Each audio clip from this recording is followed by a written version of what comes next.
అందరికీ నమస్కారం. నేను Swaroopa Potlapalli. Welcome to I dream. Formula E race కేసులో బీఆర్ఎస్ వర్కింగ్ ప్రెసిడెంట్ మాజీ మంత్రి కేటీఆర్ కు ఈడీ నోటీసులు ఇచ్చింది. జనవరి 7వ తేదీన విచారణకు హాజరు కావాలని ఆ నోటీసుల్లో పేర్కొంది. అయితే ఇవన్నీ చూస్తుంటే కేటీఆర్ చుట్టూ ఉచ్చు బిగుస్తున్నట్టుగా తెలుస్తోంది. అంటే ఆయన అరెస్ట్ తప్పదా అనే ప్రశ్నలు కూడా తలెత్తుతున్నాయి. ప్రస్తుతం నాతో పాటు పొలిటికల్ అనలిస్ట్ వి ప్రకాష్ గారు ఉన్నారు. ఆయనతో మాట్లాడదాం. సార్ నమస్తే. నమస్తే అమ్మ. కేటీఆర్ కి ఈడీ నోటీసులు ఇచ్చింది. అలాగే ఆయనతో పాటు సీనియర్ ఐఏఎస్ అధికారి అరవింద్ కుమార్ గారు, అలాగే హెచ్ఎండిఏ మాజీ చీఫ్ బేలన్ రెడ్డి గారికి కూడా ఈడీ నోటీసులు ఇచ్చింది సార్. వారిని కూడా జనవరి 2, 3 తేదీలో విచారణకు హాజరు కావాలని ఆదేశించింది. సరే, ఎలా ఉండబోతోంది ఒకవేళ ఈడీ విచారణకు కేటీఆర్ వెళ్తే పరిస్థితులేంటి? అంటే ఇది ప్యూర్లీ పొలిటికల్ అమ్మా. కేటీఆర్ గారిని హరాజ్ చేయడానికి, తర్వాత టిఆర్ఎస్ కు ఒక బ్యాడ్ నేమ్ తీసుకురావడానికి కేసీఆర్ ఫ్యామిలీకి కానీ బీఆర్ఎస్ పార్టీకి కానీ ఇది ఉద్దేశపూర్వకంగా బీజేపీ కేంద్ర ప్రభుత్వం చేస్తున్న కుట్ర ఇది. ఇందులో ఎటువంటి ఈడీ జోక్యం అవసరం లేదు. ఎందుకంటే అవినీతి జరిగినట్టుగా ఎక్కడ కూడా ఏ రకమైన ప్రైమా ఫేసి ఎవిడెన్స్ లేదు. ఏ ఆధారం లేనప్పుడు, అవినీతే అవకాశం లేనప్పుడు ఈడీ జోక్యం అవసరమే లేదు. ఇక్కడ ఇది మనీ లాండరింగ్ అనేది ఇందులో ఏ రకంగా కూడా వర్తించదు. కాబట్టి ఇది కేవలం రాజకీయంగా ప్రత్యర్థులను ఇబ్బంది పెట్టడానికి మోడీ గవర్నమెంట్ మొదటి నుంచి ఏదైతే చేస్తున్నదో అదే కుట్రలో ఇది కొనసాగింపు అని అనుకోవచ్చు. సో ఈ లిక్కర్ స్కామ్ లో కూడా కవిత గారిని అరెస్ట్ చేసినప్పుడు ఏ రకమైన ఎవిడెన్సెస్ వాళ్ళు ప్రవేశపెట్టలేకపోయారు. మా సుప్రీంకోర్టు జడ్జెస్ కూడా దీని మీద కామెంట్ చేశారు. ఇక్కడైతే ఏ ఎవిడెన్స్ దొరికే అవకాశం కూడా లేదు. ఎందుకంటే ఇది ప్యూర్లీ ఇక్కడ అకౌంట్లోకి వెళ్ళి వాళ్ళ అకౌంట్లోకి డబ్బులు ట్రాన్స్ఫర్ అయినాయి. ఏదైనా పేపర్ వర్క్ లో కొంచెం అశ్రద్ధ జరిగి ఉండొచ్చు, లేదా ప్రాసెసింగ్ లో ఏమన్నా పొరపాట్లు ఉండొచ్చు, ల్యాప్సెస్ ఉండొచ్చు. అంతేగాని మనీ దుర్వినియోగం అయిందని మాత్రం ఇక్కడ నమ్మడానికి ఎటువంటి ఆస్కారం అయితే లేదు. కాబట్టి ఇది కేవలం రాజకీయ కక్షతోని వీళ్ళు చేస్తున్నారని నేను అనుకుంటున్నాను. కేటీఆర్ అరెస్ట్ తథ్యం అని చెప్పి పదే పదే రేవంత్ రెడ్డి గారు చెబుతూనే ఉన్నారు. మీరు ఇటు చూసినప్పుడు రాష్ట్రంలో బలమైన ప్రతిపక్షంగా బీఆర్ఎస్ కనిపిస్తున్నప్పుడు బీజేపీ ప్రభుత్వం ఎందుకు కేటీఆర్ ని టార్గెట్ చేస్తుందంటారు? అంటే ఇక్కడ బీఆర్ఎస్ ప్లేస్ లో బీజేపీ రావాలనుకుంటుంది. మొన్న పార్లమెంట్ లో 8 సీట్లు రావడంతో వాళ్ళు చాలా ఉత్సాహంగా ఉన్నారు. నెక్స్ట్ గవర్నమెంట్ మేమే ఫామ్ చేస్తామని చెప్పి ఆ ఉద్దేశంతో ఏ అవకాశం దొరికినా కూడా వదిలిపెట్టకుండా అవకాశాలు క్రియేట్ చేసుకొని బీఆర్ఎస్ ను బ్లేమ్ చేసే గేమ్ లోనే ఇది ఒక భాగం అని నేను అనుకుంటున్నా. వాస్తవంగా ఈ కేసులో కేటీఆర్ ను వాళ్ళు పిలవాల్సిన అవసరం లేదు, నోటీసులు ఇవ్వాల్సిన అవసరం లేదు. ఏసీబీ విచారణ జరిగిన తర్వాత నిజంగానే ఏసీబీ ఏదైనా తేల్చినట్టయితే అప్పుడు ఈడీ జోక్యం చేసుకోవడానికి అవకాశం ఉంటుంది. కానీ ఇంత ముందస్తుగా అక్కడ ఏసీబీ విచారణ ఇంకా మొదలు కాలేదు. ఏసీబీ కేటీఆర్ గారిని రమ్మన్నది, విచారణకు ఆయన హాజరు కావాల్సి ఉన్నది. అది ఆ విచారణ జరిగిన తర్వాత కేటీఆర్ గారి వర్షన్ విన్న తర్వాత, అరవింద్ కుమార్ గారి వర్షన్ విన్న తర్వాత ఏదైనా సాక్ష్యం ఉన్నట్టయితే అది ఈడీ పరిధిలోకి వచ్చినా వస్తుందా రాదా అనేది ఎంక్వైరీ చేసుకొని అప్పుడు కేటీఆర్ కు నోటీస్ ఇస్తే బాగుండేది. ఇక్కడ ఏంటంటే గతంలో ప్రత్యర్థులను ఇబ్బంది పెట్టడానికి ఎట్లయితే ఈడీ, సిపిఐ ఒక అస్త్రాలుగా మోడీ గారికి ఉపయోగపడుతున్నాయో, అమిత్ షా గారికి ఉపయోగపడుతున్నాయో అందులో కొనసాగింపే అని చెప్పి ప్రజలు అనుకునే అవకాశం ఉంది. ఇది రాజకీయ క్రీడలో భాగమే అని అనుకుంటున్నాము. తెలంగాణలో అధికారంలోకి రావడానికే బీజేపీ గవర్నమెంట్ ఇవన్నీ చేస్తోంది అంటున్నారు. బట్ ఇంకా 4 ఏళ్లు ఉన్నాయి సార్ ఎలక్షన్స్. ఇప్పుడు కాదు కదా, ఇప్పుడే కేటీఆర్ ని అరెస్ట్ చేస్తే ఎప్పుడో కలిగే ప్రయోజనం ఏంటంటారు? అంటే ఇప్పుడు ఇమీడియట్ గా లోకల్ బాడీస్ ఎలక్షన్స్ ఉన్నాయి కాబట్టి ఆ లోకల్ బాడీసే మనకు గ్రామాలలో స్ట్రాంగ్ హోల్డ్స్ అవుతాయి. ఇప్పుడు పునాది అనేది గ్రామాలలో ఉంటది ఏ రాజకీయ పార్టీకి అయినా. సో పోయిన ప్రభ ఏదైతుందో మళ్ళీ తిరిగి తెచ్చుకోవడానికి ఇది బీఆర్ఎస్ కు ఒక మంచి అవకాశం. అయితే ఆ శత్రువును చావు దెబ్బ తీయాలి, మళ్ళీ లేవనియొద్దు, పడిపోయిన దగ్గర మళ్ళీ ఎదగకుండా మళ్ళీ ఈ ఎమ్మెల్యే మన ఎంపీటీసీ, జెడ్పీటీసీ క్యాండిడేట్స్ గా, సర్పంచులుగా అక్కడ గ్రామాలలో మళ్ళీ ఎదగకూడదు, గెలవకూడదు, ఉనికి లేకుండా చేయాలనే ఆ తాపత్రయంలో భాగంగా ఆ కుటుంబం మీద కక్ష పెంచడానికి, ప్రజల్లో వ్యతిరేకత పెంచడానికి ఈ రకమైన నిర్ణయం తీసుకుందని మేము అనుకుంటున్నాం. సార్ మనకి తెలిసిందే గ్రామీణ రాజకీయాలు ఎలా ఉంటాయో. రూరల్ స్థాయిలో చూసినప్పుడు ఖచ్చితంగా లోకల్ రీజనల్ పార్టీస్కే మన ఓటర్స్ మొగ్గు చూపుతూ ఉంటారు. ఇవేమి ఎంపీ ఎలక్షన్స్ కాదు, పార్లమెంట్ ఎలక్షన్స్ కాదు బీజేపీ లాంటి పార్టీకి ఓటు వేయడానికి. అలాంటప్పుడు కేటీఆర్ ని అరెస్ట్ చేస్తే అది సానుభూతిగా మారుతుందే తప్ప బీజేపీకి ఓటు బ్యాంక్ గా మారే ఛాన్స్ ఉందంటారా? అంటే ఇప్పుడు వాళ్ళ సర్వే ప్రకారంగా కేటీఆర్ విషయంలో ఆ సానుభూతి రాదు, కేసీఆర్ విషయంలో సానుభూతి వస్తుంది అనే అభిప్రాయం అనేది ఒకటి ప్రచారం అయింది. మరి ఎవరు సర్వే చేస్తారో ఏమో కానీ కేసీఆర్ అరెస్ట్ చేస్తేనే ఈ ఇబ్బంది ఉంటుంది తప్ప కేటీఆర్ విషయంలో అటువంటిది ఏం జరగదు. ఇంకా ఆ కుటుంబాన్ని బ్లేమ్ చేయడానికి, ఆ జనాన్ని నమ్మించడానికి ఇవి ఉపయోగపడతాయని వాళ్ళు అనుకుంటున్నారు. మీరు ఇందాక అన్నారు లోకల్ బాడీస్ లో అధికారంలో ఉన్న పార్టీకి అనుకూలంగా రిజల్ట్స్ ఉంటాయని చెప్పి. అంటే మనకి ప్రాంతీయ పార్టీ కంటే కూడా ఆ జాతీయ పార్టీ ఉందా ప్రాంతీయ పార్టీ ఉందా అనేది చూడరు. అధికారంలో ఏ పార్టీ ఉంటే వాళ్ళకు కొంత ప్లస్ అవుతుంది. ఇక్కడ ఏంటంటే రుణమాఫీ విషయంలో కొంత అందరికీ న్యాయం జరగలేదనే అభిప్రాయం బలంగా గ్రామీణ ప్రాంతాల్లో ఉంది. ఓ కుటుంబంలో ఒక్కరికి వచ్చినా కూడా మిగతా వాళ్ళకి ఎవరికి రాలేదు. అందరి పేర్ల మీద లోన్స్ ఉంటాయి. అట్లాగే ఈ రేషన్ కార్డుతో లింక్ చేయడం వల్ల కొంతమందికి రాలేదు. తర్వాత అంతకంటే ఎక్కువ అప్పు ఉన్న వాళ్ళు ఆ రిమైనింగ్ డ్యూ పే చేసిన తర్వాతనే ఇస్తామని చెప్పడం వల్ల కొంతమందికి రాలేదు.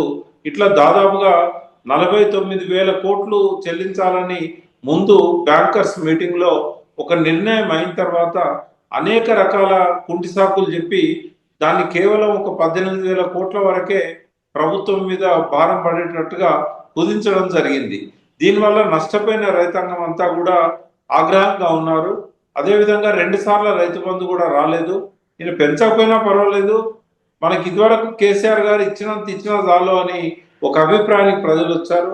ఈ 2 కారణాల వల్ల కాంగ్రెస్ మీద కోపం ఉంది. ఈ కోపాన్ని తమకు అనుకూలంగా బీజేపీ మలుచుకోవాలనుకుంటే బీఆర్ఎస్ ను బ్లేమ్ చేయాలనే కార్యక్రమం పెట్టుకున్నారు వాళ్ళు. సార్, ఓ పొలిటికల్ అనలిస్ట్ గా మీకు, ఓ జర్నలిస్ట్ గా నాకు తెలిసిందే లోకల్ బాడీస్ లో ఖచ్చితంగా ఈసారి ఉండబోయేది కూడా బీఆర్ఎస్ అండ్ కాంగ్రెస్ మధ్య గట్టి పోటీ ఉంటుంది. అలాగే మీరు ఇప్పుడు అన్నారు అధికారంలో ఉన్న వాళ్ళకే ఖచ్చితంగా ప్లస్ అవుతుంది అని. కాంగ్రెస్ మీద కొంత రైతు వర్గాల్లో, గ్రామీణ వర్గాల్లో వ్యతిరేకత ఉండొచ్చు. బట్ ఇప్పుడే కాబట్టి ఏడాదే అయింది, ఇంకా 4 ఏళ్లు ఉంది, అవకాశం ఇచ్చారు వాళ్ళు. అయితే ఇప్పుడు దీన్ని బీజేపీ క్యాష్ చేసుకునే అవకాశం ఉందంటారా? అంటే ఇటువైపు కేటీఆర్ అరెస్ట్ అయితే బీఆర్ఎస్ కి మైనస్, ఇంకొక వైపు ఈ వ్యతిరేకత కాంగ్రెస్ కి మైనస్, వీటన్నిటిని బీఆర్ఎస్ క్యాష్ చేసుకోబోతుందంటారా? కాదమ్మా, బీజేపీ క్యాచ్ చేసుకోబోతుంది. ఎందుకంటే మీరు అన్నట్టు ఎగ్జాక్ట్లీ మీరు అన్నది కరెక్ట్. ఎందుకంటే కాంగ్రెస్ మీద వ్యతిరేకత వచ్చింది, బీఆర్ఎస్ మీద ఇంకా అంత ప్రేమ రాలేదు.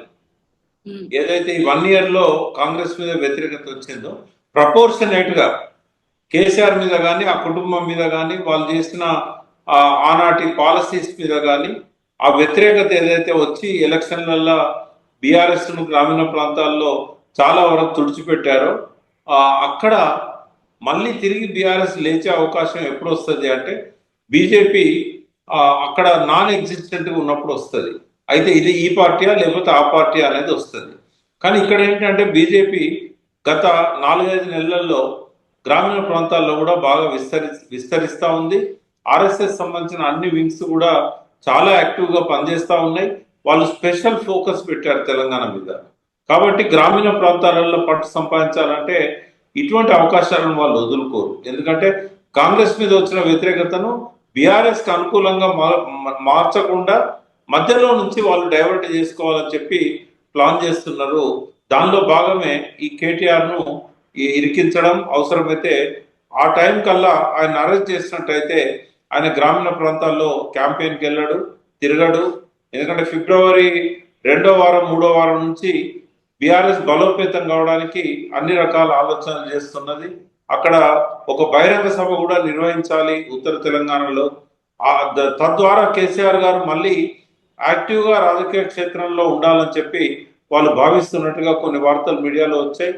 ఒకవేళ అట్లాంటిది జరగబోతే కనుక బీజేపీకి అది తప్పకుండా సెట్ బ్యాక్ అవుతుంది, బీఆర్ఎస్ కి అనుకూలంగా తయారవుతుంది వాతావరణం.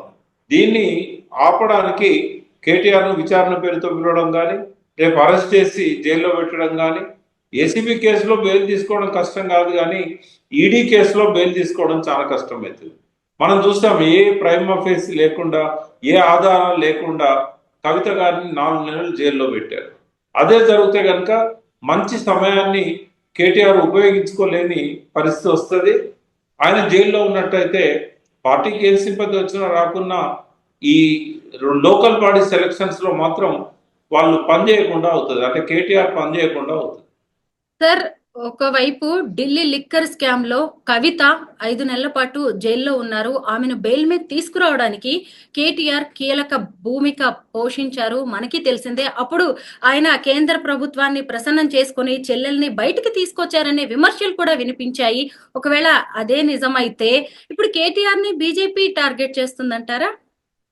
అది నిజం కాదు కాబట్టే కదమ్మా ఇప్పుడు కేటీఆర్ వాళ్ళ చెల్లెల్ని బయటికి తీసుకురావడానికి బీజేపీతో సయోధ్య నేర్పాలనుకుంటే ఆమె జైలుకే పోయేది కాదు కదా. ఆమె జైలు పోకముందే ఆ ప్రయత్నం చేసేవాళ్ళు కదా. ఎందుకంటే అసెంబ్లీ ఎన్నికలకు ముందు నుంచే కవిత మీద విచారణ జరుగుతూ ఉంది. అటువంటప్పుడు వాళ్ళు అప్పుడే రాజీ పడేవాళ్ళు కదా. అటువంటి ప్రయత్నం ఏం జరగలేదు. 2-3 సార్లు వాళ్ళు ఢిల్లీకి పోయినా కూడా హరీష్ రావు గారు కానీ కేటీఆర్ గారు కానీ వారు లాయర్స్ ను కలవడానికి ఆమెను చట్టపరంగా బయటకు ఎట్లా తీసుకురావాలనే ఆలోచన చేస్తారే తప్ప బీజేపీతో ఏ రకంగా కూడా వాళ్ళు కొల్లుడు అయినట్టుగా చిన్న ఎవిడెన్స్ కూడా బయటికి రాలేదు. వాళ్ళు కలిసినట్టుగా ఫొటోస్ లేవు.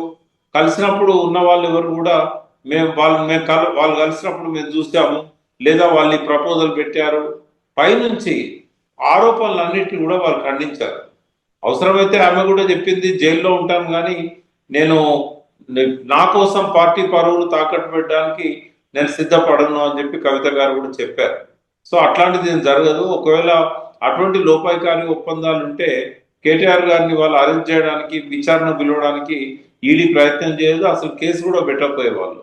కాబట్టి ఈ సందర్భంగానైనా జనానికి తేటతెల్లం అవుతుంది, కేటీఆర్ కుమ్మక్కు కాలేదు, బీజేపీకి అప్పుడు ఎట్లున్నారో ఇప్పుడు కూడా దూరంగానే ఉన్నారు అనే అంశం జనం దృష్టికి రావడానికి ఇది ఒక సందర్భం. తన మీద పెట్టిన ఏసీబీ కేసుల్ని కొట్టివేయాలని కేటీఆర్ క్వాష్ పిటిషన్ వేశారు. దాని మీద హైకోర్టు విచారణ జరిపి ఈ నెల 31వ తేదీ వరకు ఆయన్ని అరెస్ట్ చేయడానికి వీల్లేదని ఆదేశాలు ఇచ్చింది. అయితే ఆ తర్వాత ఏం జరగచ్చు? ఇంకొక వైపు చూసినప్పుడు కేటీఆర్ పాదయాత్ర చేయబోతున్నట్టు కూడా తెలుస్తోంది సార్. మళ్ళీ ఇప్పుడు ఈడీ ఎంట్రీతో మళ్ళీ ఉచ్చు బిగుస్తుందంటారా ఆయనకి? అంటే ఈడీ అనుకుంటే ఏదైనా చేయొచ్చు అమ్మా. విచారణ పేరు మీద పిలిస్తే అక్కడే అరెస్ట్ చేయొచ్చు, అక్కడే జైల్లో పంపవచ్చు. కాబట్టి వాళ్ళు ఎంత సీరియస్ గా ఉన్నారు కేటీఆర్ విషయంలో, కేటీఆర్ ను బయట తిరగనిస్తే పార్టీకి మంచిదా, అరెస్ట్ చేస్తే మంచిదా? విచారణకైతే పిలుస్తుంటారు 1-2 సార్లు, బట్ ఏ క్షణాన్నైనా అరెస్ట్ చేయడానికి ఒకసారి ఈడీలో కేసు రిజిస్టర్ అయిందంటే వాళ్ళు ఎప్పుడైనా జైల్లో పెట్టవచ్చు. ఒక 3-4 నెలల దాకా బెయిల్ దొరకకుండా కూడా వాళ్ళు ఆపగలుగుతారు. కానీ ఇక్కడ ఏసీబీ విషయంలో మాత్రం యాంటిసిపేటరీ బెయిల్ ఇవ్వచ్చు కోర్టు. షూరిటీస్ తీసుకొని ఆయన ఎప్పుడంటే అప్పుడు విచారణకు హాజరుగమ్మని చెప్పొచ్చు. విచారణను ఆపే అవకాశాన్ని కోర్టు తీసుకోదు ఎప్పుడు కూడా. ఏ విషయంలో క్వాష్ పిటిషన్ అనేది ఎంటర్టైన్ చేయకపోవచ్చు. ఎందుకంటే ఛార్జ్ షీట్ పెట్టినప్పుడు అవన్నీ కూడా కూలంకుషంగా చర్చిస్తారు. కేవలం ఎఫ్ఐఆర్ లెవెల్లోనే విచారణను ఆపాలని చెప్పి పోవడం అనేది బెయిల్ విషయంలో ఉపశమనానికి కొంత ఉపయోగపడుతుంది, కానీ దానికోసం వాళ్ళు విచారణను ఆపమని చెప్పి ఎప్పుడు కూడా డైరెక్షన్స్ ఇచ్చినట్లు లేదు మనకు. కాబట్టి కోర్టే చెప్పింది 30వ తారీఖు లోపల అరెస్ట్ చేయొద్దు, విచారణకు హాజరు కావాలని చెప్పింది. కాబట్టి రేపు భవిష్యత్తులో యాంటిసిపేటరీ బెయిల్ రావచ్చు. అరెస్ట్ కాకుండా ఆయనకు ఒక ఉపశమనం ఉంటుంది, కానీ విచారణకు హాజరు కాకుండానైతే ఏది ఉండదు. ఈడీ విషయంలో మాత్రం 50-50 ఛాన్సెస్ ఉన్నాయి. అరెస్ట్ చేసి జైలు పంపొచ్చు, లేదా విచారణ పేరుతోని ఒక 4-5 సార్లు తిప్పుకోవచ్చు. సార్, రాష్ట్రంలో అధికార మార్పిడి జరిగిన నాటి నుంచి కూడా ఫోన్ ట్యాపింగ్, కాళేశ్వరం అవినీతి, ఇప్పుడు formula E race case, drugs case, ఇలా పలు కేసుల్లో కేటీఆర్ పేరు పదే పదే వినిపిస్తోంది. ఇవాళ అరెస్ట్ అవుతారు, రేపు అరెస్ట్ అవుతారు అంటూ ఫీలర్స్ ఇస్తున్నారు. ఒకవైపు చూసినప్పుడు రాష్ట్ర ప్రభుత్వం, కాంగ్రెస్ ఆయన్ని టార్గెట్ చేస్తుంది. అటు చూస్తే మీరు చెప్తున్నట్టుగా సెంట్రల్లో ఉన్న బీజేపీ ప్రభుత్వం కూడా ఆయన్ని టార్గెట్ చేస్తుంది. ఎందుకు? ఒక బలమైన నాయకుడుగా కేటీఆర్ ఉండడం వల్లే, అలాగే ప్రతిపక్షంగా కూడా బీఆర్ఎస్ బలమైన పాత్ర పోషిస్తుండడం వల్లే ఆయన టార్గెట్ చేస్తున్నారంటారా? అంటే మన సమాజంలో ఇంకా పూర్తిగా చైతన్యం రాలేదమ్మా. తెలంగాణలో వట్టి ఆవేశపరులు ఎక్కువ ఉంటారు, ఆగం అనేది ఎక్కువగా ఉంటుంది. గద్దెగిరిందంటే ఎద్దెగిరిందని చెప్పినా కూడా నమ్మే జనం ఉన్నప్పుడు ఇటువంటి వాటి అన్నిటికీ ఆస్కారం ఉంటుంది. ప్రజల్లో చైతన్యం వచ్చినప్పుడు ఇటువంటి పిచ్చి పిచ్చి కేసులు పెట్టరు, పిచ్చి పిచ్చి ఆరోపణలు చేయరు. ఈ ప్రజల్లో అటువంటి చైతన్యం రావడానికి ఈ రాజకీయ పార్టీలు ఏనాడు కూడా పెద్ద పట్టించుకున్న దాఖలాలు లేవు. ప్రజల చైతన్యం సరిగా లేదు కాబట్టి సోషల్ మీడియాలో వచ్చే అబద్ధాలను నమ్ముతున్నారు కాబట్టి వాళ్ళు ఈ రకమైన కేసులు పెడతా ఉంటారు. ఇక్కడ ఒకటి నేను చెప్పదలుచుకున్నా, ఇప్పుడు 10 ఏళ్ల నుంచి బీజేపీ ప్రభుత్వం కేంద్రంలో ఉంది, 11 ఏళ్ళు. అదేవిధంగా గత 1 ఇయర్ నుంచి రాష్ట్ర ప్రభుత్వంలో కాంగ్రెస్ ఉంది. మరి అవినీతి అవినీతి అని చెప్పి ఇన్ని సంవత్సరాల నుంచి చెప్తున్నారు కదా, ఇప్పటి వరకు ఏ ఒక్కటైనా నిర్దిష్టంగా ఇగో ఈ ఆధారం దొరికింది, మీరు అవినీతి చేశారు అని చెప్పి కేసు పెట్టగలిగారా? 1,00,000 కోట్లు తిన్నారు కాళేశ్వరంలో అని బదనాం చేశారు, ప్రచారం చేశారు. ఒక 1000 రూపాయలు తిన్నట్టు ప్రూవ్ చేసినా కూడా ఈ పాటికి కేసీఆర్ కేటీఆర్ జైల్లో ఉండేవాళ్ళు కదా, హరీష్ రావు కానీ. మరి వాళ్ళకి ఎందుకు దొరుకుతలేదు? ఇప్పుడు కాళేశ్వరం కమిషన్ విచారణ ప్రారంభమై కూడా దాదాపు 8 నెలలు అవుతున్నది. మరి విచారణ సమయంలో ఏ ఇంజనీర్ అయినా లేకుంటే ఏ కోదండరాం లాంటి వాళ్ళు కానీ, ఆయన ఎవరు కేంద్ర సలహాదారు వెదిరే శ్రీరామ్ లాంటి వాళ్ళు కానీ, ఇక్కడ అటెండ్ అయిన కొంతమంది కానీ, అఫిడవిట్ ఇచ్చిన వాళ్ళు కానీ ఫలానా అవినీతి జరిగింది అని నిర్దిష్టంగా చెప్పగలిగారా?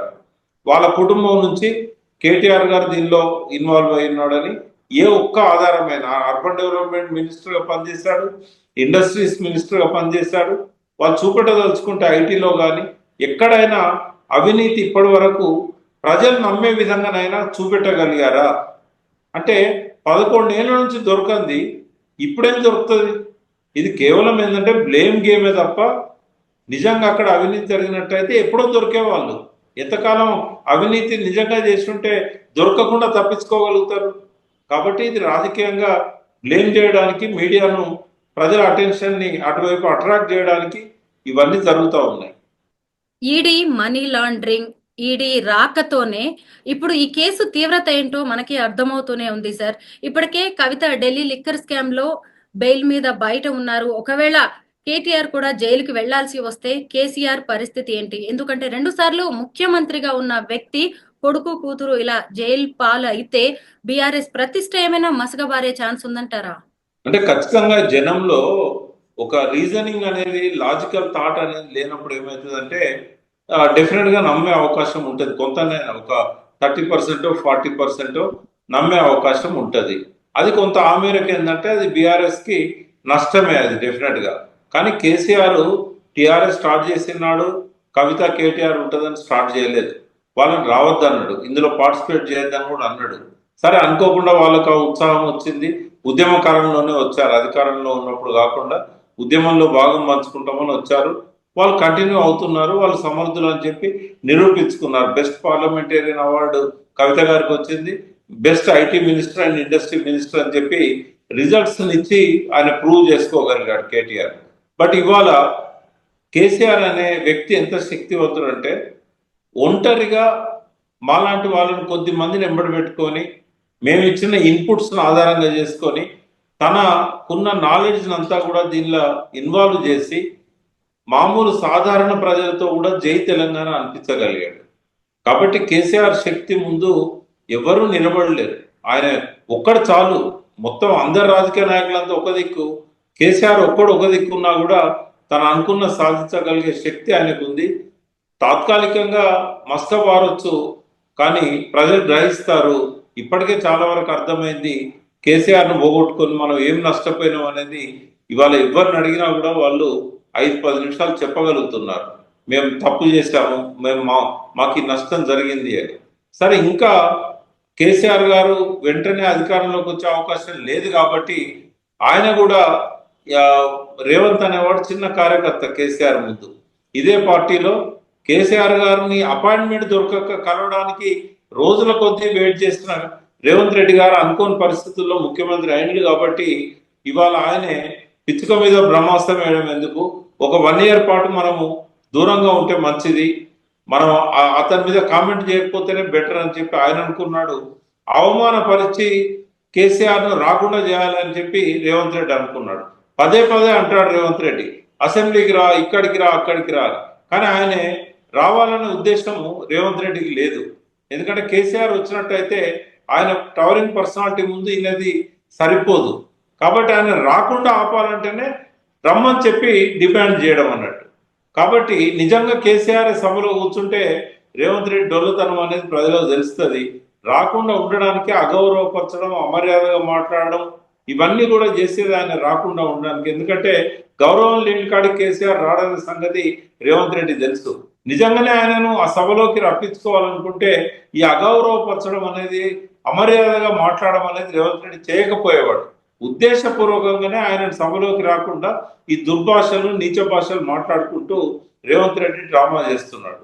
సార్, వయసు రీత్యా కావచ్చు, లేదంటే ఇతర కారణాల వల్ల ఇప్పటికీ కేసీఆర్ గారు ఎక్కువగా ఫామ్ హౌస్ కే పరిమితం అవుతున్నారు. ఒకవేళ కేటీఆర్ ఏవైనా విపత్కర పరిస్థితులను ఎదుర్కోవాల్సి వస్తే కవిత గారి బాధ్యతలు ఏమన్నా ఇంకా పెరగబోతున్నాయంటారా? ఎందుకంటే పార్టీ బరువు బాధ్యతలన్నీ కూడా ఇప్పుడు ఆవిడ మీదే పడే అవకాశం కనిపిస్తున్నట్టుంది. అట్లా కాదమ్మా, కేసీఆర్ గారు ఎవరికి ఇవ్వడు. పార్టీ అధ్యక్ష బాధ్యతలలో ఆయన ఉంటాడు. రేపు ఒకవేళ మళ్ళీ గవర్నమెంట్ ఫామ్ చేసినా కూడా ఆయనే చేస్తాడు తప్ప కొడుకు కానీ బిడ్డకు కానీ అధికారం మార్పిడి చేసే అవకాశం అసలే లేదు. ఆయన ఎక్కడున్నా కూడా ఆయన బ్రెయిన్ మాత్రం చాలా యాక్టివ్గా పనిచేస్తుంది. మనందరం అనుకుంటాం ఆయన రెస్ట్ తీసుకుంటున్నాడని, కానీ ఆయనకి ఎప్పుడు రెస్ట్ అనేది ఆయనకు తెలియని విషయం అది. నేను చాలా సంవత్సరాలు ఆయనతో రాత్రింబవళ్ళు అసోసియేట్ అయిన వ్యక్తిని. రెస్ట్ అనేది ఉండదు ఆయన జీవితంలో. ఆయన ఫ్యామిలీ మెంబర్స్తో కూడా ఒక గంట సేపు సంతోషంగా ఎప్పుడు గడిపిన దాఖలాలు కనబడవు మనకు. అధికారంలో ఉన్న 10 ఏళ్లలో కానీ, అంతకుముందు 14 ఏళ్లలో కానీ ఆయన మైండ్ ఎప్పుడు రెస్ట్ తీసుకోదు. ఆయన ప్రశాంతంగా ఉన్నాడు అని అంటే ఒక తుఫాన్ ఏదో రాబోతుందని మనం అర్థం చేసుకోవాలి. తనను తను రిజ్యూనేట్ చేసుకోవడానికి ఈ కాలాన్ని ఆయన ఉపయోగించుకుంటున్నాడు. ఆరోగ్యం బాగుంది. అదేవిధంగా ఆ మైండ్లో కూడా ఆయనకు 10 ఏళ్ళ ఫ్యూచర్ ప్లాన్ ఉంటుంది ఎప్పుడు. కాబట్టి మనం తక్కువ అంచనా వేయడానికి లేదు. మళ్ళీ కేసీఆర్ ముఖ్యమంత్రి కావడానికి కావాల్సిన అన్ని రకాల ఏర్పాట్లను ఆయన ఇప్పటికే మైండ్లో చేసుకొని ఉంటాడు. కొంతకాలం వేచి చూస్తాడు తప్ప ఆయన అనుకున్న పద్ధతిలోనే పార్టీని నడిపించడానికి రాబోయే 1-2 నెలల్లోనే అన్ని రకాల సన్నాహాలతోని ఆయన మళ్ళీ ప్రజల ముందుకు వస్తాడు.